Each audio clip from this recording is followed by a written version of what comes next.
Ionisation energy, the energy required to remove an electron from an isolated gaseous atom.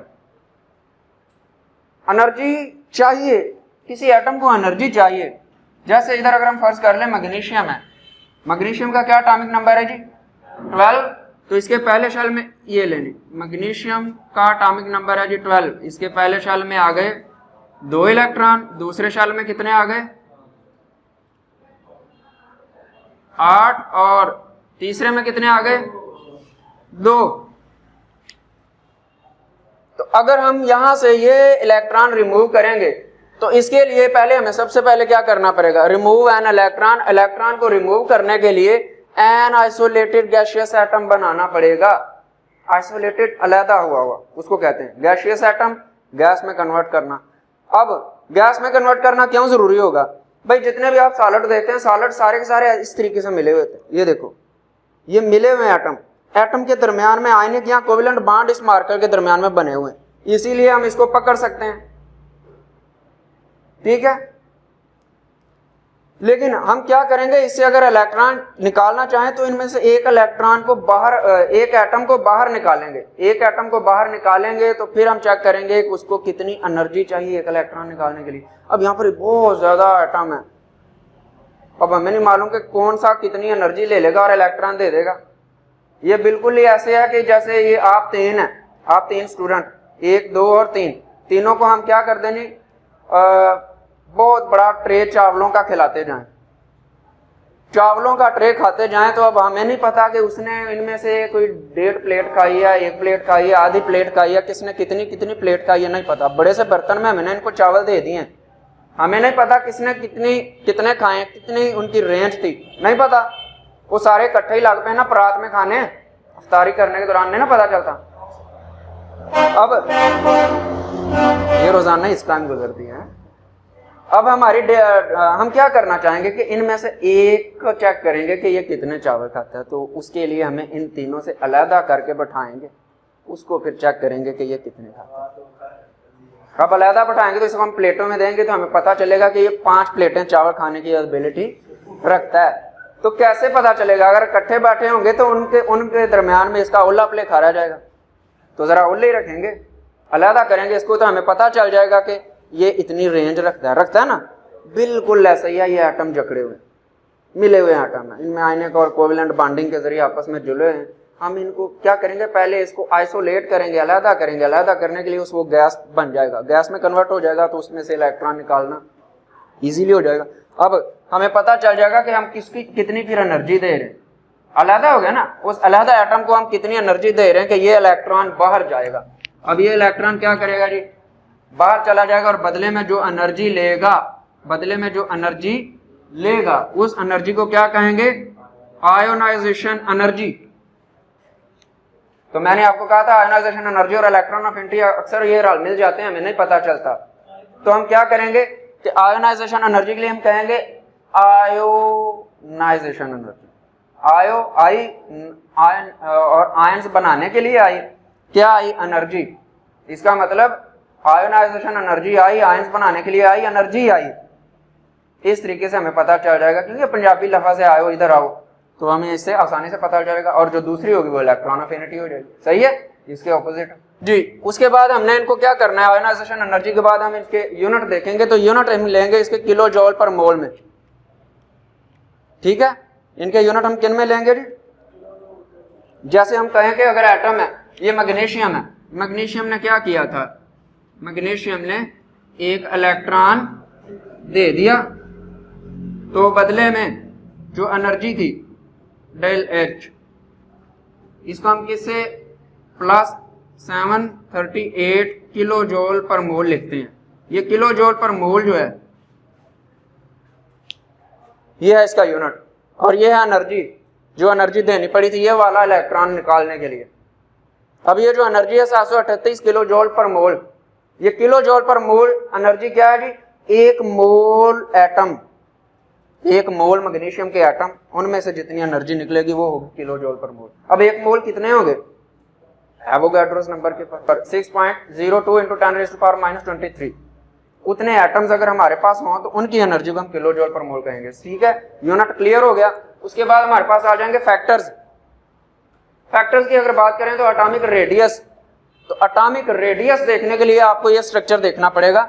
ये देखें, ये periodic table है, periodic table आपके सामने बना हुआ है। इसमें से ये जो एक पीरियड है, इस पीरियड को हमने उठाकर बेरिलियम से शुरुआत ली और बेरिलियम से लेकर हमने ये पीरियड बना लिया जी। ये beryllium, boron, carbon, nitrogen, oxygen, fluorine और नियॉन ले लिए हमने। एक एलिमेंट को चेक करना है ना, एक एलिमेंट को चेक करेंगे तो हम क्या देख रहे हैं कि इस तरफ जाते हुए साइज छोटा हो रहा है, डिक्रीज हो रहा है। शाबाश। अब साइज डिक्रीज होने की वजह से ना, क्यों साइज डिक्रीज होता है वो मैं आगे आकर आपको चल के बताता हूँ। बस ये सुनो कि साइज कम होने की वजह से ये इलेक्ट्रॉन इसका निकालना उतना ही ज्यादा मुश्किल हो चुका है। इधर से इलेक्ट्रॉन निकालना आसान है, जिसका साइज बड़ा है उसमें से इलेक्ट्रॉन निकालना आसान है। तो ये पीरियड में अगर हम देखें फ्रॉम लेफ्ट टू राइट, तो आयोनाइजेशन एनर्जी इंक्रीज होगी, आयोनाइजेशन एनर्जी इंक्रीज, ठीक है जी। Ionization energy from left to right period में इंक्रीज होगी। अब अगर हम बात करें ग्रुप की, तो आयोनाइजेशन एनर्जी ऊपर से नीचे आते हुए डिक्रीज होगी। क्यों? क्योंकि ऊपर से नीचे साइज बढ़ रहा है, ठीक है जी। ऊपर से नीचे आते हुए ये एनर्जी डिक्रीज होगी। लें जी, अगला फैक्टर शील्डिंग इफेक्ट भी असर करता है। शील्डिंग इफेक्ट कैसे असर करेगा ये देखो। अब ये ग्रुप की बात करें, ये ग्रुप हमने ये वाला लिया है, बेरिलियम, मैग्नीशियम, कैल्शियम वाला ग्रुप लिया, ठीक है। तो ज्यादा स्पेस नहीं थी इसलिए हमने 3 ही बना लिए ताकि हमें 3 से भी समझ आ जाएगी, ठीक है। अब बेरिलियम, मैग्नीशियम और कैल्शियम, बेरिलियम का एटॉमिक नंबर है 4, आपने शायद देखे हुए हैं। अच्छा जी, ग्रुप में ऊपर से नीचे आते हुए, ग्रुप में ऊपर से नीचे आते हुए कौन सी चीज बढ़ती है?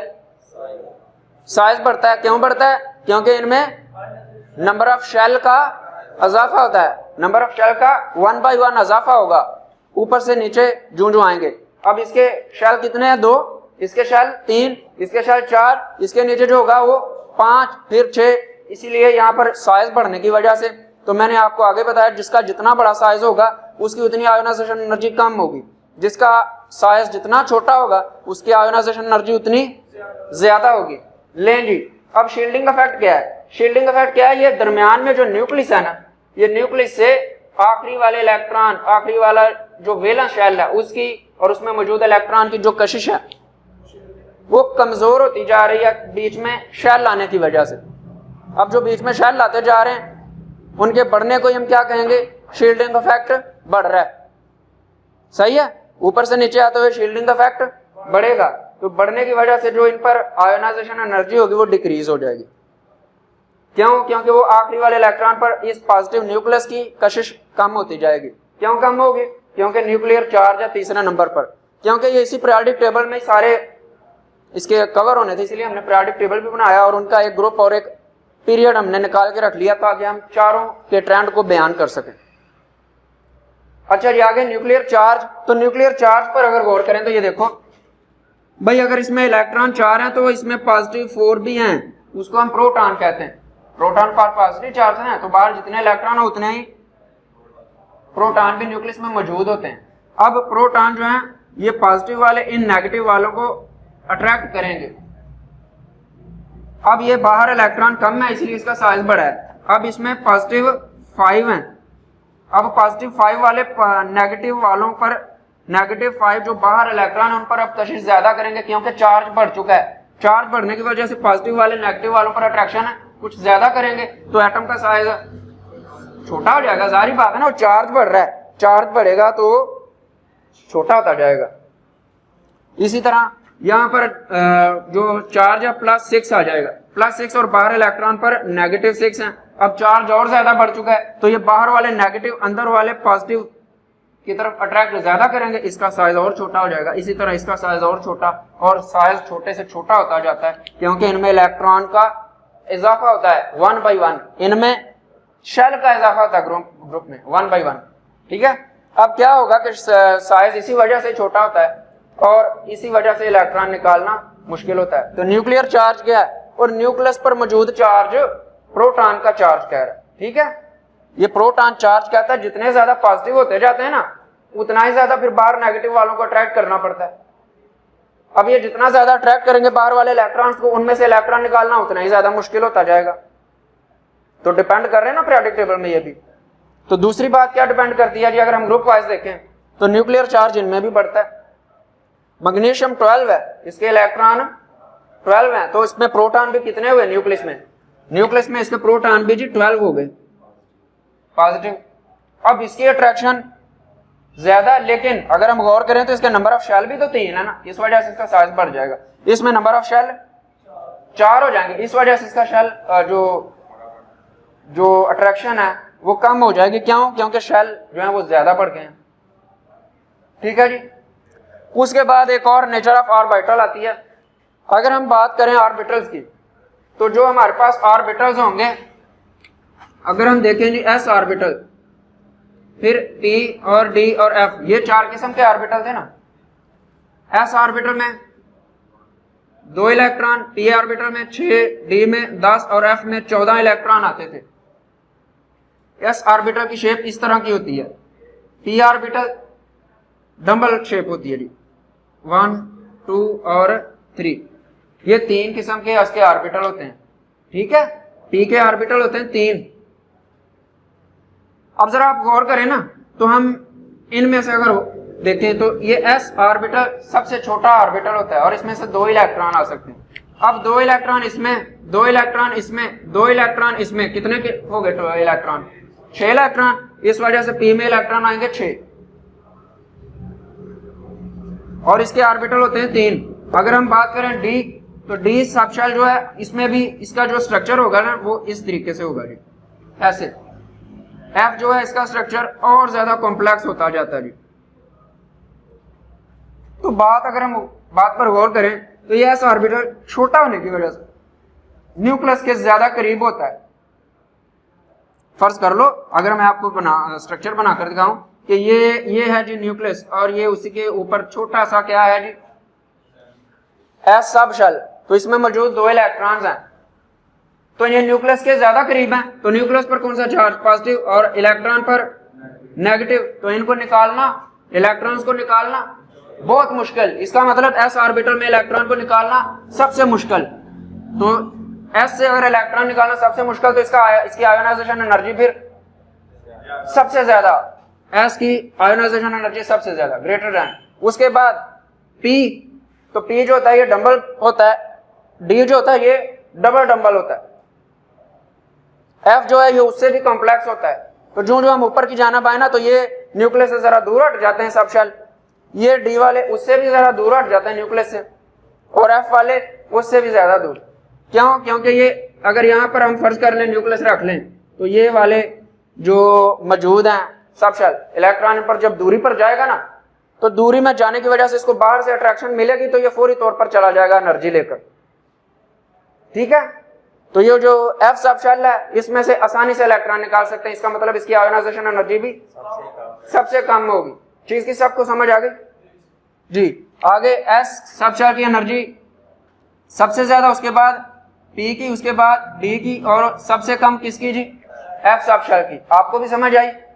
उसके बाद हमने इन फैक्टर्स को एक्सप्लेन कर लिया, सबको समझ आ गई। फैक्टर्स बिल्कुल सेम है यार, रलते मिलते हैं। आपको बस ये पीरियोडिक टेबल इसी वजह से ये चारों के लिए पीरियोडिक टेबल बनाना पड़ा कि एटॉमिक रेडियस, वो भाई रेडियस क्या है? रेडियस है पॉजिटिव से आखिरी वाले इलेक्ट्रॉन के दरमियान फासला, तो इनका एटॉमिक रेडियस कहता है कम होता है, ऊपर से नीचे बढ़ता है। तो मैं बढ़ने की वजह से कैसे इलेक्ट्रॉन निकलता है ये मैंने आपको एक्सप्लेन कर दिया। फिर मैंने कहा था शील्डिंग इफेक्ट, तो शील्डिंग इफेक्ट के बारे में भी मैंने आपको बताया था कि नंबर ऑफ शेल बढ़ने की वजह से शील्डिंग इफेक्ट ज्यादा होगा, बाहर वाले इलेक्ट्रॉन पर न्यूक्लियस की कशिश कम हो जाएगी, इस वजह से वहां से इलेक्ट्रॉन निकालना आसान हो जाएगा। ये भी शील्डिंग इफेक्ट ने असर किया। दूसरे नंबर न्यूक्लियर चार्ज आ गया। अब न्यूक्लियर चार्ज क्या करता है? और दरमियान में मौजूद प्रोटॉन की तादाद ये जितनी ज्यादा बढ़ती जाएगी उनमें से इलेक्ट्रॉन निकालना मुश्किल होता जाएगा और उसी वजह से उसका साइज भी कम होता है। उसके बाद नेचर ऑफ ऑर्बिटल का मैंने अभी आपको बताया। उसके बाद अगर हम देखें वेरिएशन इन ट्रेंड, ये भी उन्हीं से सेम है। वेरिएशन इन ट्रेंड, ट्रेंड में क्या तब्दीली आती है जी?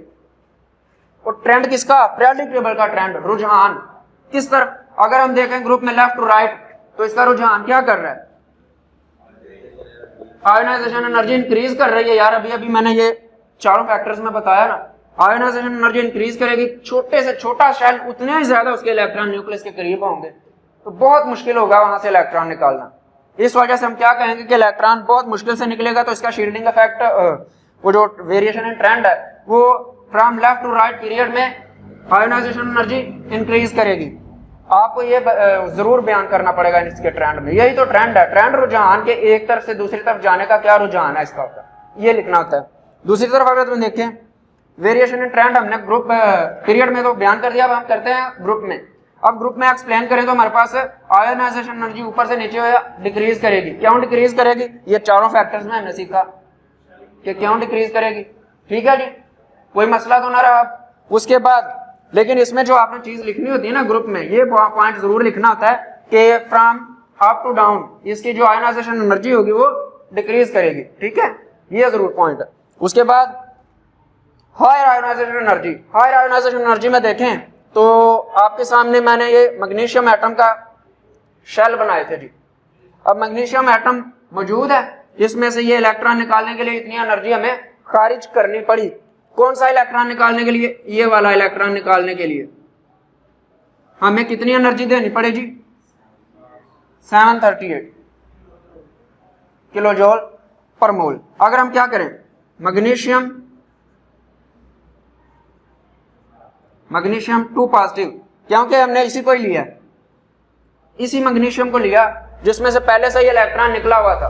अब ये इलेक्ट्रॉन इसमें से निकला हुआ है, ये खाली स्पेस है। ठीक है, अब इसके पास बचा है आखिरी शेल में तो ये एक ही इलेक्ट्रॉन बचा है, नजर आ गया। अब हम इससे क्या करेंगे, इसी मैग्नीशियम एटम को लेंगे, मैग्नीशियम एटम से ये दूसरा इलेक्ट्रॉन जो है वो पहला इलेक्ट्रॉन निकल चुका था ये वाला, अब दूसरा इलेक्ट्रॉन ये वाला निकालेंगे इसी मैग्नीशियम से। ये पॉजिटिव पहले ही बता रहा है कि इसमें से पहले ही एक इलेक्ट्रॉन निकला हुआ है। अब हम दूसरा इलेक्ट्रॉन निकालेंगे तो ये 2 पॉजिटिव आ जाएगा, एक इलेक्ट्रॉन और निकालने से 2 पॉजिटिव आ गया ना, एक पॉजिटिव तो पहले से ही था। सबको समझ आई? तो कहता है इसके लिए जो एनर्जी अब निकालनी पड़ेगी, इसके लिए कितनी एनर्जी, 1400 और 1450 किलो जूल पर मोल एनर्जी जो है वो रिलीज होगी। सही है, और इसके साथ आपको पॉजिटिव लगाना पड़ेगा एनर्जी के साथ, माइनस किन के साथ लगाना पड़ेगा, अगर सिस्टम से खारिज हो एनर्जी, लेकिन ये सिस्टम में दाखिल हो रही है ना एनर्जी।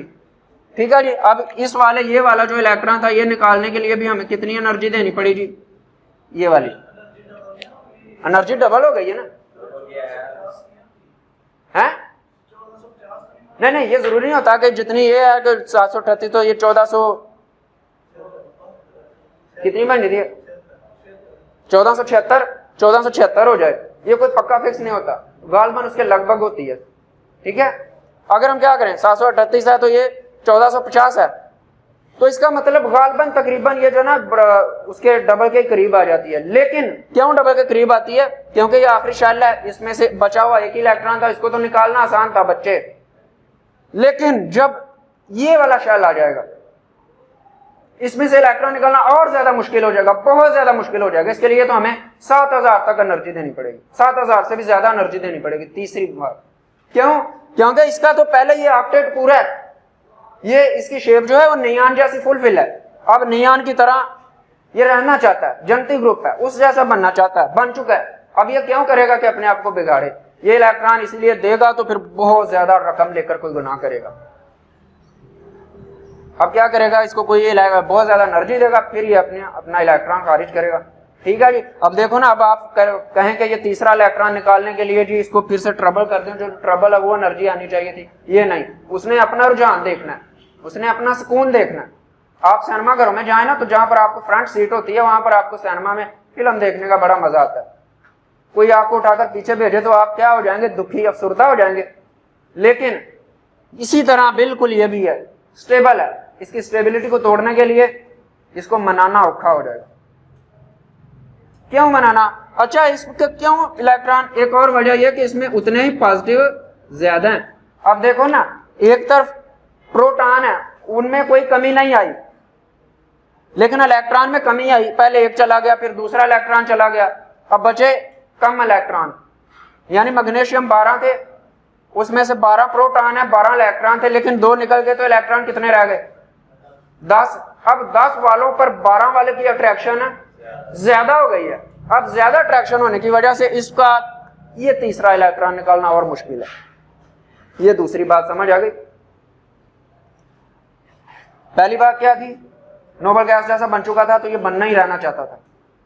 दूसरी बात क्या थी कि प्रोटॉन का चार्ज बढ़ चुका था तो कम इलेक्ट्रॉन पर उनकी अट्रैक्शन और ज्यादा हो जाती है। इस वजह से ये अब तीसरे इलेक्ट्रॉन से, अगर हम एक्सप्लेन करें इसको तीसरा रूल अपना कर, ये देखो मैग्नीशियम 12, इसको अगर हम इलेक्ट्रॉनिक कन्फिग्रेशन करें तो 1s2 2s2 2p 6 और 3s2 और 3p 4, इतनी यही आएगा। 10 और 4 और 2 14 15 16, इसका 12 3s2 तक आता है। ठीक है जी। अब देखो ये p ऑर्बिटल है, p ऑर्बिटल है, इसके 3 ऑर्बिटल होते हैं, मैंने आपको आगे बताया था 1 2 और 3 ऑर्बिटल है। और एक ऑर्बिटल में ज्यादा से ज्यादा कितने इलेक्ट्रॉन आते हैं? 2। अब लो जी 1 2 3 4 5 6, वो इसके ऑर्बिटल फुलफिल हैं, अपने ऑर्बिटल को ये खाली नहीं करना चाहेगा। याद रखें ये मेरी बात, आपने नेक्स्ट क्लासेस में बीएस में जाकर पढ़ेंगे। अगर ऑर्बिटल हाफ फिल हो वो भी स्टेबल होता है, वो भी सैनमा के बिल्कुल फ्रंट सीट पर बैठा होता है। लेकिन अगर आप दूसरी तरफ देखें, अगर ये फुल फिल हो जाएं तो ये फिर भी सैनमा की फ्रंट सीट पर बैठा हुआ है, हाफ हो या फुल हो। ठीक है, हाफ हो, अगर तीनों हाफ हो जाएं फिर भी ये स्टेबल, अगर तीनों फुल हो जाएं फिर भी ये स्टेबल। लेकिन इनमें से एक भी इलेक्ट्रॉन कम हो गया तो इसको इलेक्ट्रॉन निकालने के लिए कहेगा मेरे तो कौन सा कोई हाफ है, ये एक इलेक्ट्रॉन थोड़ी से दे देगा और एनर्जी कम ले लेगा, ये बर्दाश्त कर लेगा। फिर ये भी चला जाएगा, ये भी खारिज करने के लिए ये दे देगा। लेकिन जब 3 होंगे ना तो ये नहीं देगा, कहेगा यार मैं हाँ फुलफिल हूं, मैं स्टेबल हूं, मैं नहीं देना चाहता इलेक्ट्रॉन। इसी तरह ये भी क्या करेंगे जी, इनमें इलेक्ट्रॉन मौजूद है, अब ये फुल है, और फुल तो आपको मालूम है कि कोई भी मुकम्मल चीज हो तो वो अपने आप को क्यों नामुकम्मल करेगी। अब ये इलेक्ट्रॉन, ये भी इसी तरह से इलेक्ट्रॉन देना बहुत मुश्किल देगा। अगर ये एक इलेक्ट्रॉन दे देगा तो दूसरे को देना फिर बड़ा आसान होगा इसके लिए। इसीलिए, बिल्कुल इसीलिए ये 2 इलेक्ट्रॉन तो हमने खारिज करवा दिए किसी तरह, पहले के लिए इतनी एनर्जी, दूसरे के लिए इतनी एनर्जी देकर ये 2 इलेक्ट्रॉन खारिज करवा दिए तीसरे नंबर शेल से।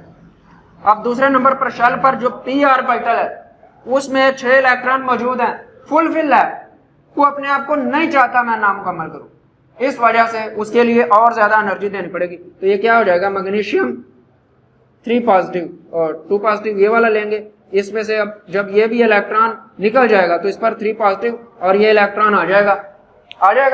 तो हमारे पास अब मैग्नीशियम 3 पॉजिटिव में से तीसरा इलेक्ट्रॉन निकालेंगे तो एनर्जी कितनी आ जाएगी जी, 7730 किलो जूल पर मोल, 7730 वाल्बन 800 के करीब, 8000 के करीब जाकर एनर्जी इसकी अटैच हो जाने लगी। आप खुद सोचें ना, कहां 1400-1500 से एनर्जी 8000 तक जा रही है, तो ये एनर्जी में ज्यादती नहीं, इतनी ज्यादा ज्यादती है। ज्यादती से मतलब यानी वो बुराई हो गई, इसकी ज्यादा एनर्जी हो गई। तो क्यों ज्यादा एनर्जी हो गई मैंने आपको बताया। 3 मैंने अगर कहा कि शेल की तरफ देख लें तो फिर भी हमें पता चलता है वाकई इसके साथ ज्यादती हो रही है तीसरी दफा।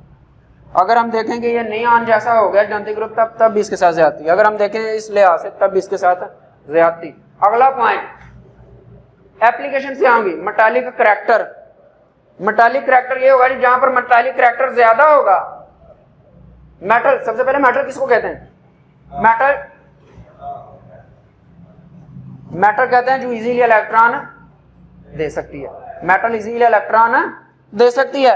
तो ये भाई मेटल हैं, ये पहले 2 ग्रुप मेटल के हैं, बहुत आला किस्म की मेटल्स हैं। अपने आखिरी शेल में 1 या 2 इलेक्ट्रॉन रखती हैं और फौरी तौर पर इलेक्ट्रॉन दे देती हैं, उतने ही ज्यादा ये क्या है, मेटालिक करैक्टर इतना ही ज्यादा उनका है।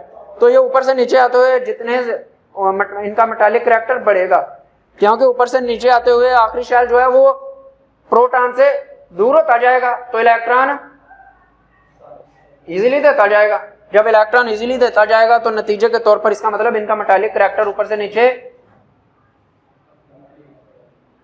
भाई मेटालिक करैक्टर ऊपर से नीचे इंक्रीज हो रहा है। मेटल किसको कहते हैं? इलेक्ट्रॉन देने को। तो इलेक्ट्रॉन इजीली ये देगा या ये देगा? नीचे वाला देगा। क्यों? बड़ा साइज है, आखिरी वाले शेल पर न्यूक्लियस की अट्रैक्शन कम है, इलेक्ट्रॉन इजीली देगा। इसका मतलब ऊपर से नीचे आते हुए इसकी आयोनाइजेशन एनर्जी डिक्रीज थी ना, इसका मतलब इधर से भी ऊपर से नीचे आते हुए इनकी आयोनाइजेशन एनर्जी डिक्रीज करेगी। जहां पर मेटालिक करैक्टर ज्यादा होगा वहां पर आयोनाइजेशन एनर्जी डिक्रीज करेगी। अब यहां पर मेटालिक करैक्टर क्या हो रहा है, डिक्रीज इंक्रीज हो रहा है मेटालिक करैक्टर, तो आयोनाइजेशन एनर्जी डिक्रीज। अब यहां पर जूं हम जाते जाए ना आगे की तरफ तो नॉन मेटालिटी बढ़ती है। ये नॉन मेटल है, इजीली इलेक्ट्रॉन नहीं देती, इसके साथ वाले भी इजीली इलेक्ट्रॉन नहीं देती हैं। अब जब नहीं देती तो इसका मतलब उनकी आयोनाइजेशन एनर्जी इंक्रीज होगी, उनकी आयोनाइजेशन एनर्जी बहुत ज्यादा होगी, और ये इसीलिए कोवेलेंट बॉन्ड बनाते हैं और ये आयनिक बॉन्ड बनाते हैं। ठीक है जी, उस चीज की समझ आ गई। ये पहले दो ग्रुप मेटल है, इतना आपको मान लो, और ये जो इधर फ्लोरीन के ज्यादा करीब करीब है ये नॉन मेटल है।